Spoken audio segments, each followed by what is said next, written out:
నువ్వు ఆడిని కొడుకుగా భావించిన వాడు మాత్రం వాళ్ళ అమ్మని చేసిన మోసగత్తిగానే నిన్ను చూస్తాడు అని శ్రీధర్ అయితే అంటూ ఉంటాడు.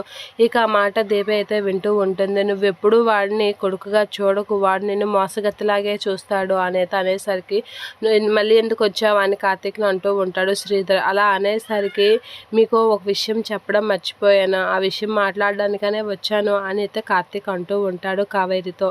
ఆ మాటలకి శ్రీధర్ అయితే కార్తీక్ కాసి అలా చూస్తూ ఉంటాడు. ఇక కావేరి అయితే ఏంటా అని అయితే అలా చూస్తూ షాక్ అవుతూ ఉంటుంది. ఇక శ్రీధర్ అయితే ఇంకేదో పెద్ద విడగొట్టే మాట ఆడుతాడు వీడు అనేది అనుకుంటూ ఉంటుంది.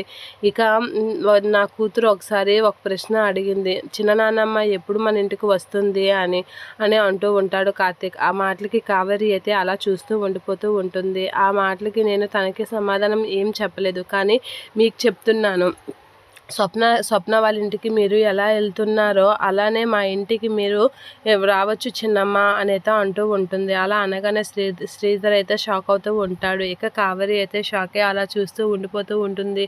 మీరు స్వప్న ఇంటికి ఎలా అమ్మలా వెళ్తున్నారో అలా చిన్న అమ్మలా మా ఇంటికి మీ కొడుకింటికి రావచ్చు, మీకు ఎటువంటి అభ్యంతరం లేదు అనేసరికి కావేరి షాక్ అవుతూ ఉంటుంది. దీప అయితే హ్యాపీగా ఫీల్ అవుతూ ఉంటుంది ఆ మాట విని. ఇక మిమ్మల్ని ఎవరు అబ్జెక్షన్ చేయరు అనేసరికి కావేరి అయితే చాలా కాన్ఫిడెంట్గా అయితే శ్రీధర్ కాస్త చూస్తూ ఉంటుంది. ఇక శ్రీధర్ అయితే ఏం చేయలేక అలా ఇదవుతూ ఉంటాడు. ఇక వీడేంటి ఇలాంటి ట్విస్ట్ ఇచ్చాడు అనేది అనుకుంటూ ఉంటాడు. ఇక కావేరి అయితే చాలా దీనిగా చూస్తూ ఉంటుంది. మీకు ఎటువంటి అభ్యంతరం లేదు, మీరు రావచ్చు అని చెప్పి కార్తీక్ అక్కడి నుంచి అంటూ ఉంటాడు. సరే బాబు అని చాలా దీనిగా అంటూ ఉంటుంది కావేరి. చాలా హ్యాపీగా ఫీల్ అవుతూ ఉంటుంది కార్తీక్ ఆడిన మాటలకి కావేరి.